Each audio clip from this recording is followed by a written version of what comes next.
नमस्कार, मैं हूं विशाल यादव। सुप्रीम कोर्ट में घुसकर मोदी सरकार ने सीजीआई को ही बंधक बना लिया है। सीजीआई के हाथ पैर बांध दिए गए।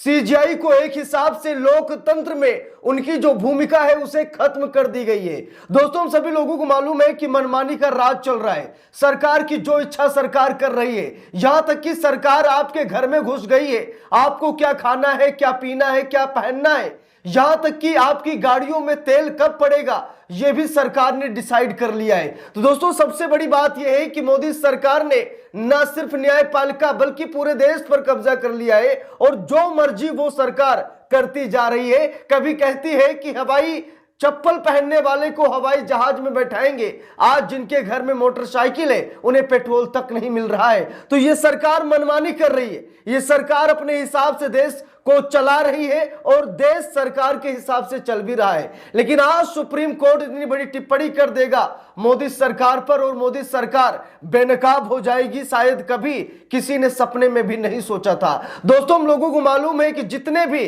संसद में कानून बन रहे हैं सारे कानून भाजपा को फायदा पहुंचाते हैं। प्रधानमंत्री नरेंद्र मोदी को प्रोटेक्ट करते हैं, यानी कि मोदी जी को बचाने का काम करते हैं। और लगातार मोदी जी क्या कर रहे हैं कि न्यायपालिका को कार्यपालिका से दूर ले जा रहे हैं। मोदी सरकार ने बहुत पहले कहा था कि न्यायपालिका कार्यपालिका में दखल न दे, यानी कि कार्यपालिका की जो इच्छा कार्यपालिका करे लेकिन न्यायपालिका बीच में टांग न लड़ाए, यानी कि लगातार न्यायपालिका पर प्रहार किया गया।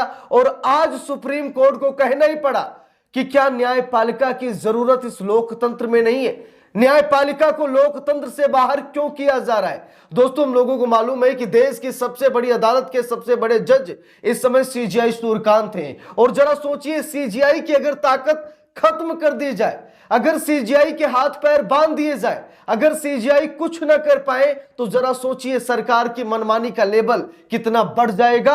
आज इसी बात को लेकर के सुप्रीम कोर्ट ने बहुत बड़ी टिप्पणी की है। जरा देखिए, हिंदुस्तान अखबार में खबर भी छप गई है। लिखा है कि सीबीआई के लिए चीफ जस्टिस की जरूरत लेकिन लोकतंत्र के लिए नहीं, केंद्र से सुप्रीम कोर्ट का सख्त सवाल। तो मोदी सरकार से सुप्रीम कोर्ट ने सवाल किया है कि जब सीबीआई के चीफ का चयन होता है तो सीजीआई शामिल होते हैं, यानी कि सीबीआई के मामले में सीजीआई शामिल होते हैं। लेकिन जब बात लोकतंत्र की आती है तो लोकतंत्र के लिए सीजीआई की जरूरत को क्यों खत्म कर दिया जाता है। दोस्तों, हम लोगों को मालूम है कि देश में केवल एक ही ऐसी संस्था है जो सरकार पर नकेल कर सकती है, सरकार पर एक्शन ले सकती है। उस संस्था का नाम है सुप्रीम कोर्ट, हाई कोर्ट, जो भी मतलब अदालतें हैं, न्यायपालिका ही केवल सरकार पर एक्शन ले सकती है। दोस्तों, इसीलिए क्या किया जा रहा है कि न्यायपालिका को कार्यपालिका से अलग किया जा रहा है। सीजीआई के हाथ पैर बांध दिए जा रहे हैं, यानी कि कानून ऐसे ऐसे लाए जा रहे हैं कि सीजीआई की पावर को खत्म किया जा रहा है। दोस्तों, यहां पर देखिए लिखा है, जस्टिस दीपांकर दत्ता ने सुनवाई के दौरान कहा कि मैं सोच रहा था कि सीबीआई डायरेक्टर के लिए सीजीआई होते हैं। हम कह सकते हैं कि यह कानून व्यवस्था बनाए रखने के लिए, या आप इसे कानून का राज तक भी बढ़ा सकते हैं। जरा यहां पर देखिए, यहां पर जस्टिस दीपांकर दत्ता ने साफ साफ कहा कि जब सीबीआई चीफ का जब सिलेक्शन होता है, नियुक्ति होती है, उसमें सीजीआई शामिल होते हैं, उस पैनल में सीजीआई शामिल होते हैं। लेकिन जब बात चुनाव आयोग की आती है, जब बात अन्य संस्थाओं की आती है, तो उसके चीफ का चयन सीधा मोदी जी कर रहे हैं। यानी कि सीजीआई को सिर्फ और सिर्फ सीबीआई चीफ की नियुक्ति में शामिल किया गया है, बाकी हटा दिया गया हर जगह से। और आज मोदी जी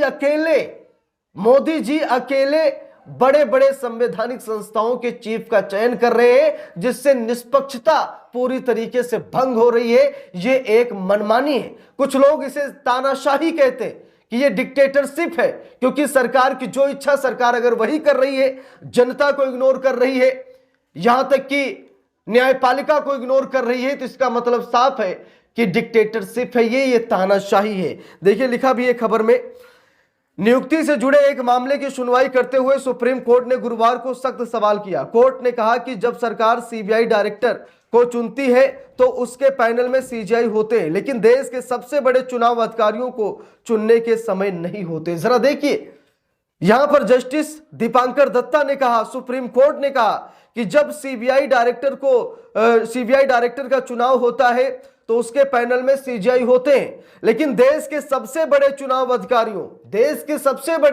चुनाव अधिकारियों को चुनने का जब समय होता है तो सीजीआई बाहर होते हैं, यानी कि सीजीआई को शामिल तक नहीं किया जाता। जब एक इंडिपेंडेंट यानी स्वतंत्र व्यक्ति जो राजनीतिक दल से नहीं है, अगर वो शामिल नहीं होगा तो निष्पक्ष चुनाव आयुक्तों का चयन कहां से हो पाएगा।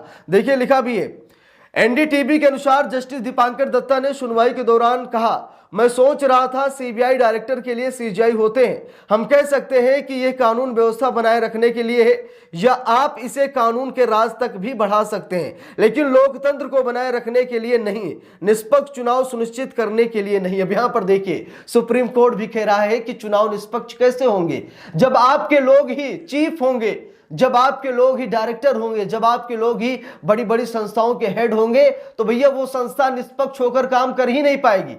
अब सुप्रीम कोर्ट कह रहा है कि भाई पूरा देश का कंट्रोल सरकार करना चाह रही है, केंद्र सरकार पूरे देश का कंट्रोल करना चाह रही है, और अगर निष्पक्ष चुनाव की बात चुनाव आयोग कर रहा है तो ये झूठ है, क्योंकि निष्पक्ष चुनाव हो ही नहीं सकता। सुप्रीम कोर्ट कह रहा है कि जब आपके चीफ होंगे, जब आपके लोग होंगे, तो भाई निष्पक्षता उसमें भंग हो जाएगी। देखिए लिखा भी है, स्वतंत्र सदस्य क्यों ना हो।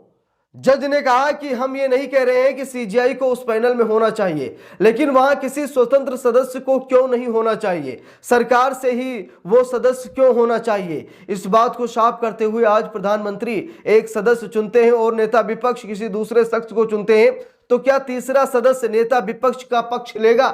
सबसे बड़ा सवाल है। आज भाई अगर मुख्य चुनाव आयुक्त या चुनाव आयुक्त का चयन होता है, उस पैनल में मोदी होते हैं, अमित शाह होते हैं, या कोई कैबिनेट मंत्री और अमित शाह की जगह हो सकता है, लेकिन मैक्सिमम अमित शाह ही होते हैं। मोदी होते हैं, अमित शाह होते हैं, राहुल गांधी होते हैं, और 2 लोगों की बहुमत चाहिए। अब मोदी जी जिस प्रत्याशी को लेकर आएंगे, जिस डायरेक्टर को लेकर आएंगे, जिस चीफ को लेकर आएंगे, जरा आप सभी लोग सोचिए, अगर मोदी जी किसी को ला रहे हैं तो क्या अमित शाह इसका विरोध करेंगे? नहीं करेंगे। मोदी शाह की मिली भगत और संस्था बदनाम हो गई। अब राहुल गांधी विरोध भी करेंगे तो कोई मतलब नहीं, क्योंकि 2-1 का बहुमत होता है, 2 लोगों की बहुमत चाहिए। जब एक ही पार्टी के, एक ही विचारधारा के, एक ही सोच के 2 गुजराती भाई भाई हैं, तो भाई स्वाभाविक है कि एक दूसरे का विरोध क्यों करेंगे।